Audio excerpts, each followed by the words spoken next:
வணக்கம் சொந்தங்களே. உலகத்தின் மிக பெரிய மர்மம் என்ன தெரியுமா? சிவன் எங்கே இருக்கிறார்?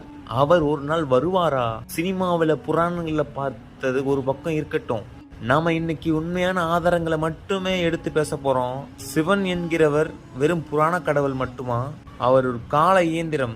நாம இன்னைக்கு உண்மையான ஆதாரங்களை மட்டுமே எடுத்து பேச போறோம். சிவன் என்கிறவர் வெறும் புராண கடவுளா? இல்லை, அவர் ஒரு கால இயந்திரம்.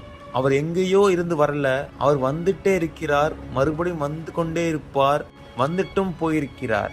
நம்ம கையில இருக்கிற தொல்லியல், விஞ்ஞானம், இலக்கியம் மற்றும் தியான சான்றுகள் எதை காட்டுதுன்னு இந்த 15 நிமிஷம் பார்ப்போம். உங்களோட நம்பிக்கையை இந்த உரையாடல் இன்னும் பல மடங்கு பலப்படுத்தும். காலத்தின் ஆரம்பம், தொல்லியல் ஆதாரம், பசுபதி முத்திரை. நாம இப்படியே 5000 வருடம் பின்னாடி போனோம்னா சிந்து சமவெளி நாகரிகம் இருக்கும். அங்கு அகழ்வாராய்ச்சியில கிடைச்ச ஒரு சின்ன முத்திரை இருக்கு பாருங்க, அது உலகத்தையே உலுக்கிய சான்றாக கருதப்படுகிறது.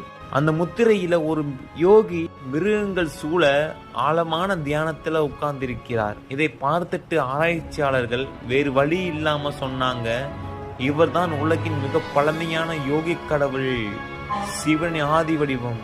யோசிச்சு பாருங்க, எந்த நாகரிகமும் உருவானப்போ அவங்க ஏன் ஒரு ராஜாவுக்கான முத்திரையை உருவாக்கல? ஏன் ஒரு யோகிக்கான முத்திரையை உருவாக்கினாங்க? ஏன்னா மனிதனோட ஆரம்ப தேவை அதிகாரம் இல்ல, விழிப்புணர்வு.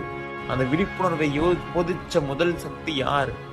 அவர்தான் சிவன். சிவன் வருகிறார்னு கேட்டா மனிதன் தன் மனசை கண்டறிய ஆரம்பிச்ச முதல் நாளே அவர் வந்து விட்டார்னு அர்த்தம்.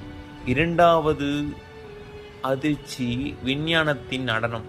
சிவன் ஒரு கலை, ஒரு ஆட்டம், அதுதான் நடராஜர். நடராஜர் சிலை ஏன் எல்லா கோவில்களிலையும் தாண்டி வெளிநாட்டு சயின்டிஸ்ட்களை இருக்குது. சுவிட்சர்லாந்து இருக்கிற சரண் நிறுவனம் அங்க புரோட்டான், நியூட்ரான் மாதிரியான சின்ன சின்ன துகள்களை பற்றி ஆய்வு செஞ்சிட்டு இருக்காங்க. அந்த விஞ்ஞான மையத்தோட வாசல்ல ஒரு பெரிய நடராஜர் சிலை வச்சிருக்காங்க. அவங்க என்ன சொல்றாங்கன்னா, நடராஜரோட இந்த நடனம் அணுக்கள் ஒரு நொடிக்குள்ள அழியறதையும் புதுசா உருவாக்குறதையும், அதாவது பிரபஞ்சத்தின் சுழற்சியையும் மிக துல்லியமாக காட்டுதாம். சிவன் கையில் இருக்கிற நெருப்பு அழிக்கும் சக்தி கொண்டதாம்.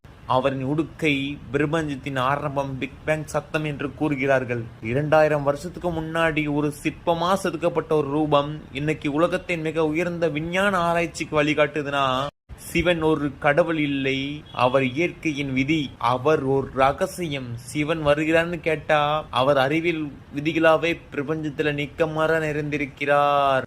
மூன்றாவது அதிர்ச்சி, உள்ளே நடக்கும் அற்புதம். சிவனோட நெற்றிக்கண் பத்தி